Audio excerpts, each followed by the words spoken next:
میں ملتمس ہوں ہندوستان کی ایک ایسی عظیم خانقاہ کے فرد فرید کہ جن کا کہا جانا، جن کا بولا جانا، جن کی رائے اس قدر اہم ہے، صرف خانقاہوں کے لیے ہی نہیں بلکہ ہندوستان کی اکثریت آبادی جو علماء کی ہے۔ میری مراد ہے برادر علی وقار ذی مرتبہ حضرت سید سبطین حیدر زیدی صاحب قبلہ کہ جن کا کہا، جن کا بولا صرف اہل خانقاہ کے لیے نہیں بلکہ اہل مدرسہ کے لیے بھی قابل قبول ہونا چاہیے، اور ان کے بتائے ہوئے طور طریقے پر،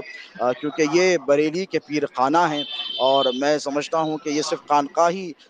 ذمہ دار ہی نہیں بلکہ جتنے مدارس مکتب بریلی سے جڑے ہوئے ہیں، میں سمجھتا ہوں کہ پیر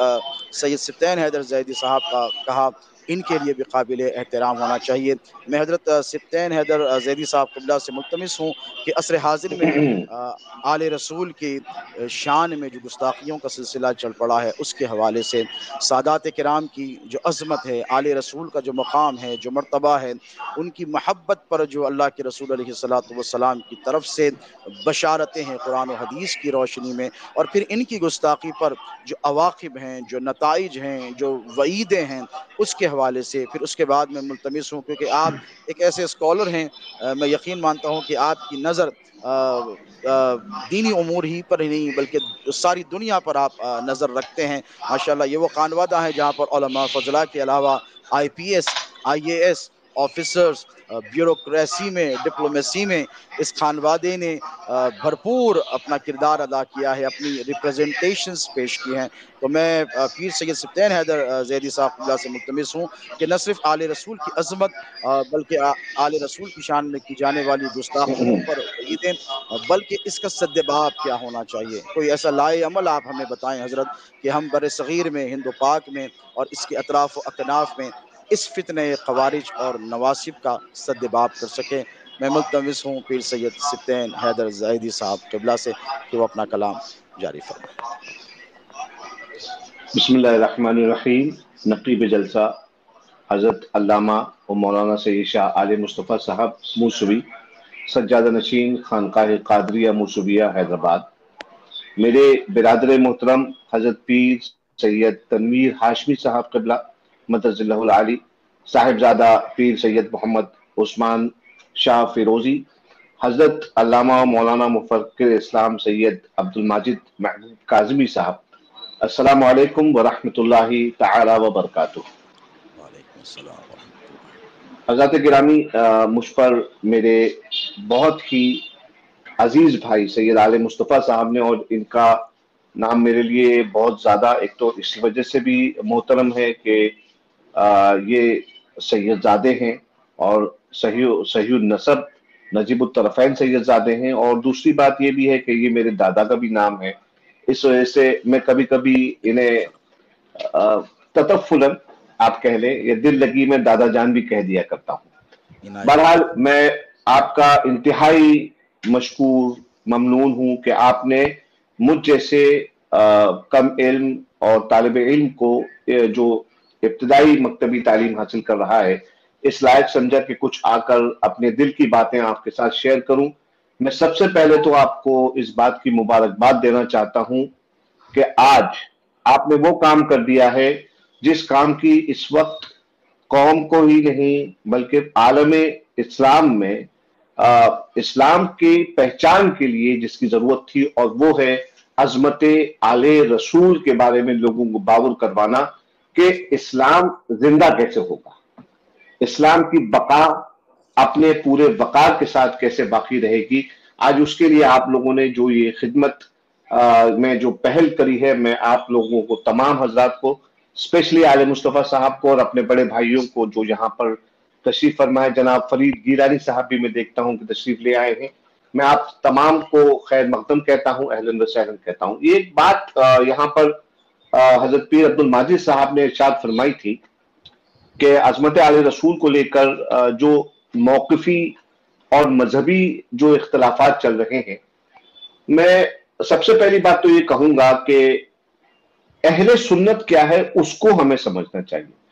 اکثر لوگ جو آل رسول کی محبت اور مودت اور ان کا ذکر کرنے والوں کو شیعہ یا رافضی کہہ دیا کرتے ہیں، اور کہتے ہیں کہ صاحب یہ اہل سنت کے طرز عمل کے خلاف ہے، تو میرا ماننا یہ ہے کہ وہ اس بات کو سمجھتے ہی نہیں ہے کہ اہل سنت کون۔ ایک کتاب ہے علامہ ابن عبد البر رحمۃ اللہ تعالی علیہ، علامہ ابن عبد البر مالکی، اس کا نام ہے الانتقاء فی فضائل الائمہ ثلاثہ، اور اس کتاب کے اندر ایک بڑی اچھی اور نفیس عبارت میری نظر سے گزری، میں آپ کے ساتھ شیئر کرتا ہوں اس کو۔ علامہ حضرت امام مالک بن انس امام دار الہجرہ رحمۃ اللہ تعالی علیہ، آپ سے کسی بندے نے پوچھا ما اہل السنہ، اہل السنت کیا چیز ہے؟ تو آپ نے اس کے جواب میں امام اہل سنت ہیں حضرت امام مالک رضی اللہ تعالی عنہ، ظاہر سی بات ہے ان کی بات ہمارے لیے قابل تقلید ہے، قابل قبول ہے۔ آپ نے ارشاد فرمایا اہل السنت الذین لیس لہم لقب یعرفون بہ لا قدری ولا مرجی ولا رافضی۔ آپ نے فرمایا کہ اہل سنت، اب یہ بہت ہی ایک نفیس نقطہ آپ نے ہمارے لیے چھوڑ دیا تھا، ایک خطبہ۔ آپ نے فرمایا کہ اہل سنت وہ ہیں جو کسی خاص لقب سے نہ جانے جاتے ہوں، وہ گروہ ہے۔ اور پھر اس کے بعد اس کی وضاحت فرمائی ان کے زمانے میں جو رائج فرقے تھے، آپ نے فرمایا کہ نہ وہ قدری ہیں، نہ وہ مرجیہ ہیں، نہ وہ رافضی ہیں۔ اگر اس زمانے میں اس کی ہم مثال لے کے آئیں تو صاحب نہ وہ دیوبندی ہیں، نہ وہ اہل حدیث ہیں، نہ وہ وہابی ہے، نہ وہ بریلوی ہے، اور اس قسم کا جو بھی لقب اپنے اوپر چسپا کر کے ہی کہے کہ صاحب ہم اہل سنت ہیں، تو جو بھی لقب کے ساتھ اپنے آپ کو اہل سنت پریزنٹ کرے گا وہ سید سبتہ حیدر کی زبان میں نہیں بلکہ امام اہل سنت امام مالک بن انس رحمت اللہ تعالی علیہ کی زبانی وہ شخص جو ہے وہ اہل سنت نہیں ہے۔ مجھ سے ہمارے بھائی سید علی مصطفیٰ صاحب نے ارشاد فرمایا کہ میں کوئی سلوشن بتاؤں کہ جس کے ذریعے ہم لوگ یہ جو آج ایک فیشن ہو گیا ہے، ایک ٹرینڈ ہو گیا ہے کہ جہاں سید زادے دکھے ان کے اوپر تنقید کسنا شروع اور ان کے اوپر صاحب طعن و تشنیع وغیرہ اچھالنا شروع۔ میں سادی زبان بولنے کا عادی ہوں، اور اسی سادی زبان میں ایک بات اپنی عوام سے، چونکہ یہاں پہ بہت سارے عوام بھی ہمارے خوش عقیدہ جو آل رسول سے محبت رکھتے ہیں تشریف فرمائے اس محفل میں ایک بات کہنا چاہتا ہوں جو مجھ سے کسی زمانے میں کسی دیہاتی نے، ہمارے علاقے میں گجرات ہے، گجرات کے کسی ایک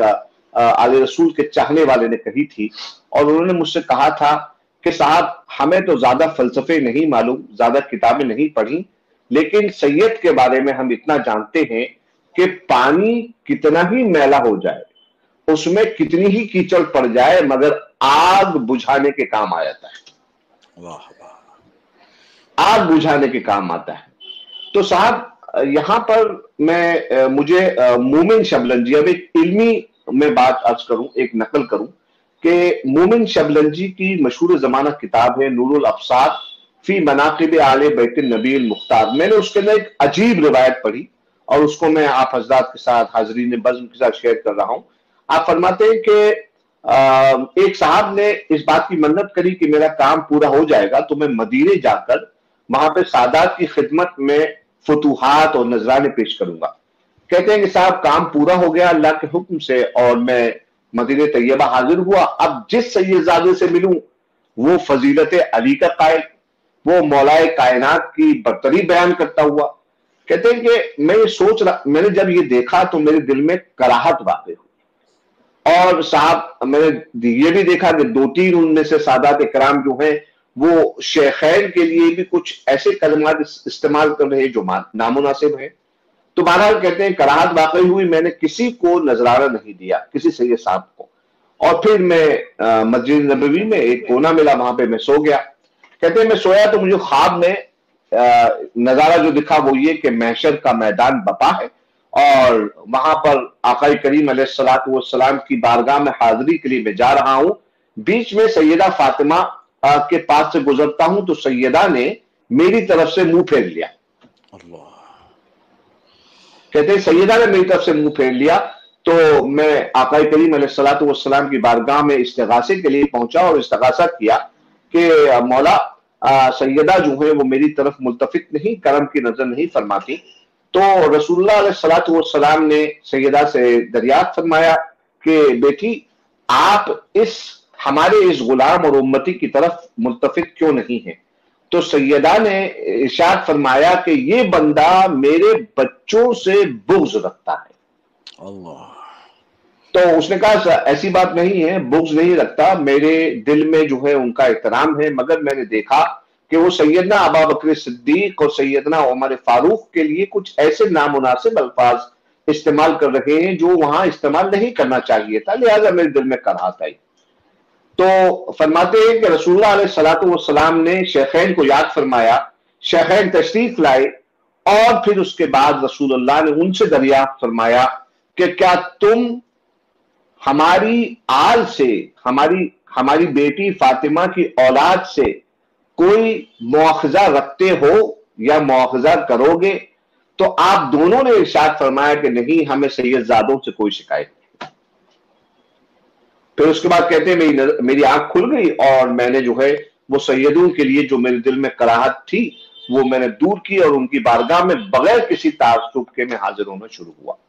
اور ان کی بارگاہ میں نے فتوحات پیش کی۔ اب یہاں سے جو سلوشن ہے ایکچولی وہ بات یہ ہے، وقت زیادہ ہو رہا ہے لیکن پھر بھی میں ایک سلوشن جو ہے وہ میں آپ کو ایک بات بتاتا ہوں کہ یہ سید افضل یا سید نئی افضل، عالم افضل، یہ جتنے بھی مباحث ہیں یہ تمام انگریزی میں سے کہتے ہیں انسیپشن، جسے عربی میں وسوسے سے تعبیر کیا گیا ہے، اور یہ تمام وسوسے شیطان کی طرف سے پیدا کیے جا رہے ہیں، کچھ تو وہی اصلی شیطان جسے ابلیس کے نام سے ہم جانتے ہیں، اور کچھ انسان کے روپ میں شیطان ہیں جو کبھی داڑھی، ٹوپی، جبے، عمامے اور دستاروں میں جو ہے آ کر اس قسم کی باتیں عوام کے درمیان کرتے ہیں، اور یہ باتیں کرنے کا ان کا فائدہ صرف یہ ہے کہ اللہ تعالی جو مین میسج ہے جو نوح علیہ السلام سے شروع ہوا اور محمد عربی علیہ السلام پہ ختم ہوا، یعنی توحید، لا الہ الا اللہ، اس میسج کے لوگوں میں نہ پہنچ پائے اور اس سے لوگ روشنی نہ حاصل کر پائے، اس وجہ سے ایسے مسائل چھیڑ دینا جس سے لوگوں کی توجہ بھٹک جائے۔ لہذا لوگ جو ہیں وہ یہی آج کے زمانے میں کوشش کر رہے ہیں کہ کبھی مسئلہ چھیڑ دیا صاحب کسی فرقے کا کہ وہ فلانے صاحب سے ملتا ہے اس لیے جو ہے وہ مسلمان نہیں رہا، یا جیسے ہمارے ہندوستان میں جب محرم کا مہینہ آتا ہے تو 10 دن ایسا لگتا ہے جیسے مقررین حضرات یہ طے کرے بیٹھے ہیں کہ ہمیں تعزیے کے خلاف تقریر کرنا ہے، ہم کو سیدنا ابو طالب کے خلاف تقریر کرنا ہے، ہمیں جو ہے وہ مولائے کائنات کی فضیلت کے بارے میں جو ہے کلام کرنا ہے، یا امام حسن مجتبیٰ کے سلسلے میں جو ہے ان کی خلافت کے سلسلے میں ہمیں اختلاف کرنا ہے، وغیرہ وغیرہ۔ یہ سب باتیں عوام کی توجہ ہٹانے کے لیے ہیں۔ میں سادات کرام یہاں موجود ہیں، ان کی آپ سب کی موجودگی میں یہ بات اپنے عوام سے عرض کروں گا کہ اس کا کوئی سلوشن نہیں ہے، ہم کتنا ہی سمجھائیں گے، چار پائے کے برو کتاب چند، شیخ سعدی فرماتے ہیں کہ ان چار پائے جانور کی طرح ہیں کہ جن کے اوپر نہ محقق بود نہ دانشمند، نہ محقق ہوں گے اور نہ ہی مفکر ہوں گے، یہ لوگ وہی ہیں جن کے اوپر چار کتابیں لاد دی گئی ہیں۔ تو اس کا ایک ہی سلوشن ہے کہ تمام سادات کرام، اور جہاں جہاں تک میری بات سادات سے محبت رکھنے والے لوگوں تک پہنچ رہی ہے، محبین سادات تک پہنچ رہی ہے، میں یہ میسج دینا چاہوں گا کہ آپ خود سیرت آل رسول کا مطالعہ کریں اور اس کی تبلیغ کریں، صرف واحد سلوشن ہے، کیونکہ سیرت آل رسول ہی وہ سیرت ہے، وہ طریقہ ہے کہ جس کے ذریعے آپ توحید کو مسلمانوں کے گھر گھر پہنچا سکتے ہیں۔ میرے سامنے بہت ساری روایتیں امام حسن مجتبیٰ، چونکہ آج امام حسن کی شہادت کا دن ہے تو ان کی سیرت پاک کی اتنی بہت ساری باتیں اور تفصیلیں میرے سامنے موجود ہیں، میں اس میں سے صرف ایک بات مجھے بڑی پسند آئی، میں وہ شیئر کرنا چاہوں گا تاکہ آپ کو میری بات کی وضاحت ہو جائے اور اس کی شہادت ہو جائے۔ حضرت امام حسن کا طریقہ یہ تھا کہ امام حسن مجتبیٰ رضی اللہ تبارک و تعالیٰ عنہ، ایک تو ہوتا ہے کہ کسی آدمی سے سوال کیا جائے کہ بھائی مجھے فلانی چیز چاہیے تو اس کو وہ دے دی جائے، اور امام حسن کا طریقہ یہ تھا کہ ان کے پاس کوئی آتا تو بن مانگے آپ عطا فرمایا کرتے تھے، اور وہ بن مانگے جو عطا فرماتے تھے اس کے پیچھے ان کا ایک فلسفہ تھا۔ ایک مرتبہ احیاء العلوم میں علامہ غزالی رحمت اللہ تعالی علیہ آپ نقل فرماتے ہیں کہ ایک شخص نے تحریر لکھ کے بھیجی امام حسن کی بارگاہ میں، ایک سوال کیا کہ حضور مجھے یہ چیز چاہیے، وہ تحریر امام حسن کی بارگاہ میں پہنچائی گئی۔ امام حسن نے اس خط کو کھول کر پڑھا نہیں، بلکہ اپنے خادم کو حکم دیا کہ جاؤ اور جا کے اس سائل کی حاجت روائی کرو، اس کو اتنا بہت سارا مال نکال کے دے دو۔ اس سائل نے کہا کہ حضور آپ کم از کم میرا خط کھول کے پڑھ ہی لیتے کہ میری حاجت کیا ہے۔ امام حسن نے ارشاد فرمایا کہ میں نے اس شخص کا خط اس لیے کھول کے نہیں پڑھا کیونکہ جتنی دیر مجھے لگتی اس کے خط پڑھنے میں اتنی دیر یہ شرمندہ کھڑا رہتا، اور کل قیامت کے میدان میں جب اللہ رب العزت مجھ سے پوچھتا کہ میرا ایک بندہ تیرے پاس اس لیے آیا تھا کہ میری نعمت تیرے پاس تھی اور وہ تجھ سے اس میں سے کچھ حصہ مانگنے آیا تھا، تو تو نے اسے شرمندگی کا سامنا کیوں کرنے دیا؟ یہ امام حسن مصطفیٰ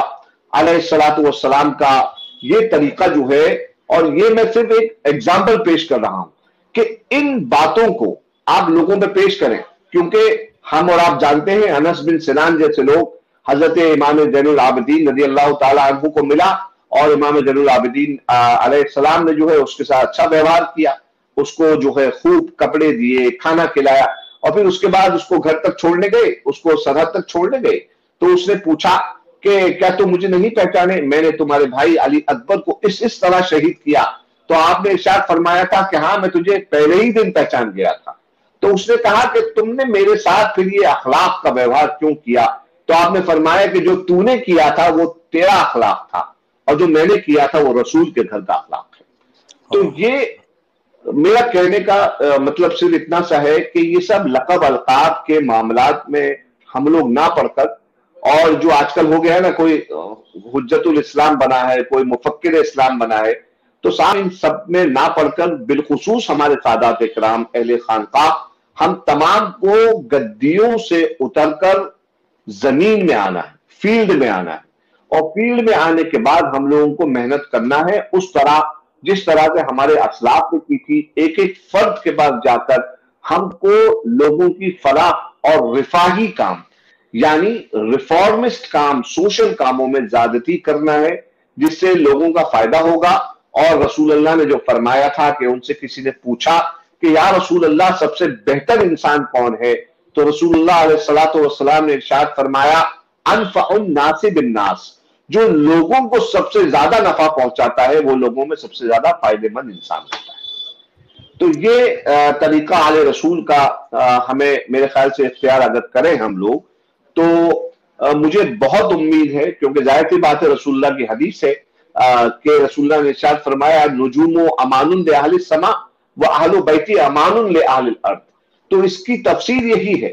اگر اس کی تفسیر ڈھونڈنا ہے رسول کے قول کی، تو آل رسول کے عمل سے، ان کے کردار سے، ان کی سیرت سے ہم کو مل جائے گی۔ تو آج کا اس کانفرنس کے ذریعے میں تمام اپنے جتنے بھی میرے بھائی ہیں ان سب کو یہ میسج دینا چاہتا ہوں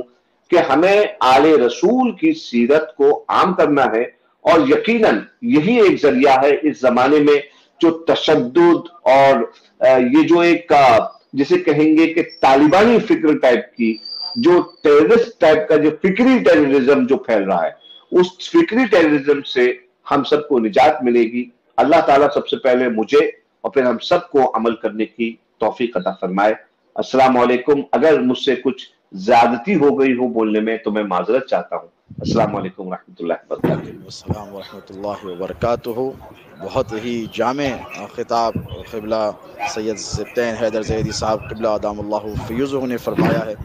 یقیناً یہ امام زید علیہ السلام کی اولاد امجاد میں سے ہیں، وہی امام زید علیہ السلام جو کربلا کے سانحے کے بعد جو جس بربریت کے ساتھ، ظلم کی انتہا کے ساتھ، جس ذات والا صفات کو انہی خوارج نے، انہی نواسب اور اسی قسم کی فکر کے حامل لوگوں نے شہید کیا تھا، جن کا قتل کیا تھا، یہ انہی کی اولاد امجاد ہیں۔ اللہ رب تبارک و تعالیٰ آپ کے جذبے کو سلامت رکھے قبلہ، اور آپ کی حق گوئی کے ذریعے آپ کی آمین وساطت سے اور آپ نے جو باتیں فرمائی ہیں، جس طرف توجہات دلائی ہیں، مولا تعالیٰ اہل سنت کو اس پر عمل کرنے کی توفیق عطا فرمائے۔ اور آمین آپ نے جو آمین خانقاہی نظام کے حوالے سے تمام باتوں کا احاطہ حضرت سبطین زیدی صاحب قبلہ کی مشکل ہے، لیکن جو بات آپ نے فرمائی کہ خانقاہوں کا مشن کیا ہونا چاہیے، کہ خانقاہی افراد کی فکر کیا ہونی چاہیے، ان کی خدمات کیا ہونی چاہیے، ایز اے ریفارمسٹ ان کو کیا خدمات انجام دینی چاہیے۔ علامہ اقبال نے اسی تناظر میں کہا تھا کہ نکل کر خانقاہوں سے ادا کر رسم شبیری، کہ فخر خانقاہی ہے فقط اندوہ و دلگیری۔ تو یقیناً یہی وہ فخر خانقاہی ہے جو الحمدللہ بارہرا شریف مہارارا متحرہ کی خانقاہ میں بھی پایا جاتا ہے، اور ہندوستان کی بر صغیر کی تمام خانقاہوں کے حضرات اسی پر عمل پیرا ہیں، اور اسی الحمدللہ وجہ سے الحمدللہ ایک محبت کا جو صوفیہ کرام کا جو طور طریقہ تھا اس پر ہم سب عمل پیرا تھے، لیکن پتہ نہیں یہ تکفیریت ہماری صفوں کے بیچ میں کیسے داخل ہو گئی کہ لوگوں نے اہل سنت کا سرٹیفکیٹ، تو اب یہ نیا شروع ہوا ہے ابھی پاکستان کے حوالے سے مجھے اطلاع ملی کہ کچھ جی لوگ ایسے ہیں خود ساختہ ٹھیکیدار اہل سنت کے بن بیٹھے ہیں، جنہوں نے سیدہ کائنات کی بھی شان میں گستاخی کی، اور پھر اب وہ استغفر بھی یہ اللہ کہہ رہے ہیں کہ ہم جنہیں سرٹیفکیٹ سنیت کا دیں گے وہی سنی کہلائے جانے کے مستحق ہو گئے، الیاذ باللہ تعالی۔ اللہ ایسے لوگوں سے اعوذ باللہ ہماری قوم کی بالخصوص اہل سنت و جماعت کی حفاظت فرمائے، اور اللہم یقیناً آمین خانقاہیں انشاءاللہ مربوط ہوں گی،